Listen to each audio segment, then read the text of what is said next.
Hi guys, welcome back to our video after months of planning and buying part for maintenance. I-maintain natin for the first time in ilang years. Kailan natin po yung bike? 22, 2 years na. 3. Hindi ko alam.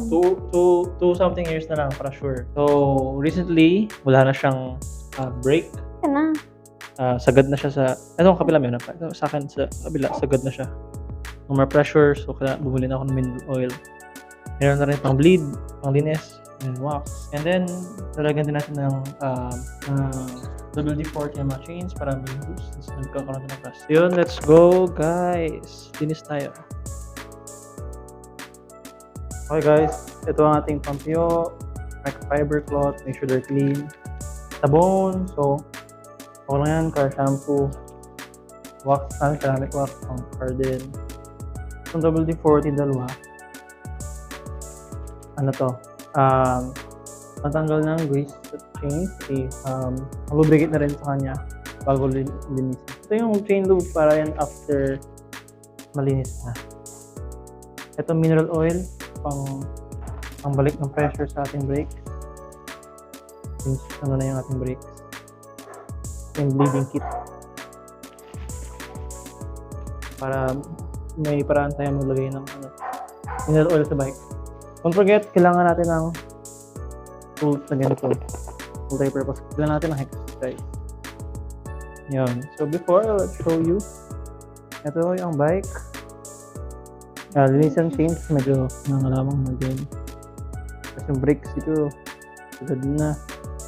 Wala ng bite. Yan. Ito yung bubos natin mamaya. Ito. Para maglagay ng bagong fluid. Ito din, same linisin, pati yung ang crank, yung fluid. Let's go. So ngayon guys, tapos na tayo mag WD-40, mag-sabon, then mag-wax and dry ng bike. Essentially okay na to kung tamang maintenance lang, clean, protected the paint. Pero dahil exposed na yung chain, wala na siyang lube. Meron, lagyan natin ng chain lube, and then ayusin muna natin itong brake ng bike. So yun, buksan muna natin siya. Saan to? Huwag na. Doon muna lagay. Yun, so sa next clip, lagyan natin ito ng mineral oil.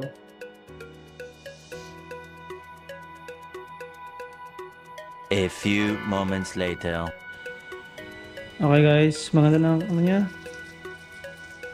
Acceptable na. Pantay din. Chain lube. Here we go. Lilibot ko muna yung bike dito ulit. Tapos, chain lube na. Ito na guys, nalagyan natin ng chain lube. Medyo nasobra nata ako. Bumili ako ng chain lube. Yan talaga yung paraan para manatiling protected ang iyong mga chains. May mga rust onto yung bike. Lagyan lang natin ng custom barriers para hindi siya makalaw. Yun lang naman guys. Thank you for watching. Ito thank you sa akin camera woman. No. Come on. Let's go. Bye-bye. Like and subscribe. Comment down below.